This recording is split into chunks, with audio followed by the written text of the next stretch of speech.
Salahuddin, how are you, buddy? Old pal of mine.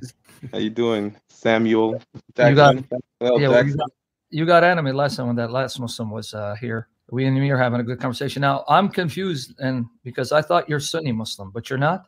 Here we go. So here we go. What do you mean? Here we go. Either you're Sunni or not. You have Shia, you have Sunni, you have Quran only. It's helpful because if I quote Shia hadith and you're Sunni, you're not going to accept it. That's why I'm asking for clarification. So if you accept Shia hadith, I don't accept Shia mentality, so to speak.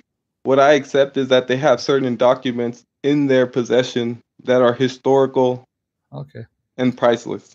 Yeah, no, I'm just trying to understand what your position is because obviously you have a unique position, you admit, because the Salafi Muslims don't agree with what you were saying. That's why I'm asking. So I don't know I know you're a Muslim and either you belong to a sect and agree what they say, or you're just a Muslim who takes what he wants here and there. That's why I'm asking. I'm not here to attack you because I'm baffled. This is the first time I've heard someone whom I thought was a Sunni that said the things you said. That's what I'm asking. I don't know what picture you're trying to paint, but I take the approach of being someone who is educated in a system where I look for facts and I look for what we call the scientific method, so to speak.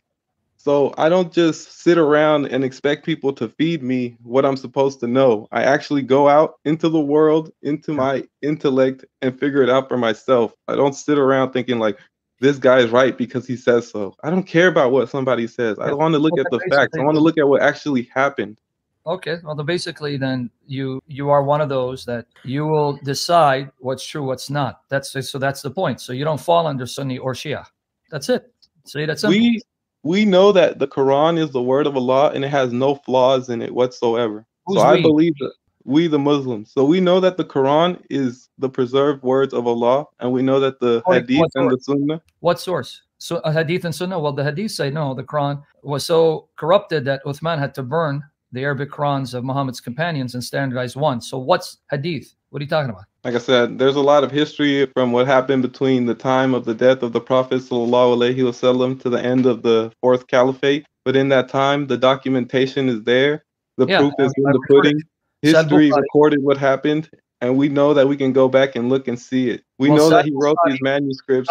We know that they exist, so we can go back and look at them because they're preserved on vellum. Al-Bukhari, I'm giving you your documentation. We can get it online, sunnah.com. Al-Bukhari, volume 6, 509, 510. The documentation referring to says that the Quran was not perfectly because the Quran that was in circulation, written down by Muhammad's companions, were so different and contradictory that the Muslims almost came to civil war and were almost about to kill each other, which is why Hudhayfa, this is Sahih Bukhari, volume 6, number 510, says to Uthman, do something before the Ummah becomes divided like the Jews and Christians over the book. So Uthman ordered Zayd and 3 others to take the copy of the Quran that was in Hafsa's possession, which was a copy that Abu Bakr commissioned during his caliphate, make copies from that one, and then ordered all the other Qurans written down by Muhammad's companions to be destroyed. So I don't know. That's great. Are you okay with it? If it was the Hafs, then yeah, because that's the original one. That's the one everyone agreed upon. The one that they had in her house was the main one. No, that was in 1924, or in Cairo. Not the Hafs. I mean the what's her name again? Hafsa, you mean? Yeah, yeah, exactly. Not everyone agreed with that. Abdullah bin Masud said no. Man, get out of here. Just stop. Just stop. No, you need to stop because you're now a joke. Because I'm going to give you. You want me to give you hadith? No, man. You know how many people were involved in that? Just stop. Uthman and Zayd only. And then Abdullah bin Masud, Ubay bin Ka'b, others did not agree. So you need to stop because you're going to embarrass yourself. You know who did agree? You know who did agree? Imam Ali alayhi salam. So that's all I care about because that's the only person who knows. Yeah, no. The Shia say you're full of it. They'll stuff you with camel urine. Stop it.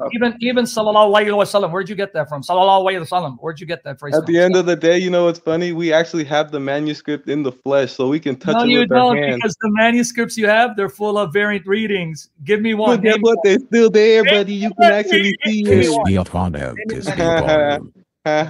You can actually pick it up with your hands and hold it in your hand. Derek, what's going on, man? Like you're not usually like this, you know? Because it's like you can actually go pick it up with your hands and read it with your own face. The 1924 Cairo edition. That Quran Arabic. The guy's a clown, man. He's being stupid. Yeah. We have a preserved, carbon dated manuscript. Stalk. Derek, you're tripping out, man. Like A preserved carbon dated manuscript. You see how this, you see Name it. what happens with this stuff, man. So hold on, we got a super chat here, man. Let's hey Sam and Avery does. I'm gonna leave you because this guy is acting like a kid now. It's a question for you. Yeah, Sam, just nice Wednesday or something. Just go. Yeah. It's a question for you, Sam. Now, Amen, by the way, amen. here's an article for you. This one is to show you that the Arabic Quran that they read in the mosque is the one that came from Al-Azhar, where they standardized Hafs. So his Arabic Quran goes no further than 1924. So I just gave you an article on that.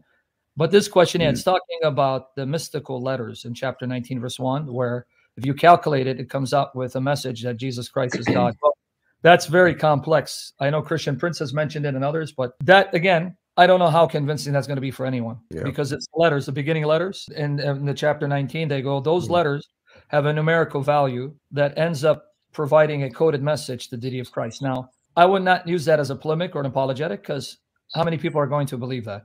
Right. So it's best just to go with what is written to make your case. Just go with the text itself, what appears in the text to make your case. So if I go to chapter 19, I would actually use chapter 19 for a different way of arguing our position. For example, chapter 19:17, there it says God's spirit appears as a man and he speaks. We sent to her our spirit in the likeness of a perfect man.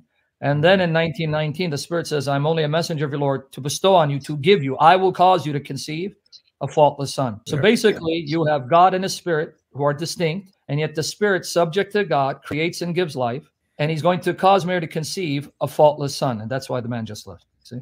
Of course. So anyway, you got this link. I just was asking because this was, if he's a Sunni, man, I'm surprised at some of the things he's saying. So this guy, what you're dealing with, he's not a Sunni, he's not a Shia. He's a cafeteria Muslim. He takes what he wants and rejects what he wants. Yeah, right? So exactly. That, no, thank you. I don't want this. So he doesn't represent anyone but himself. So he's his own scholar. He's his own ummah. So just let you know.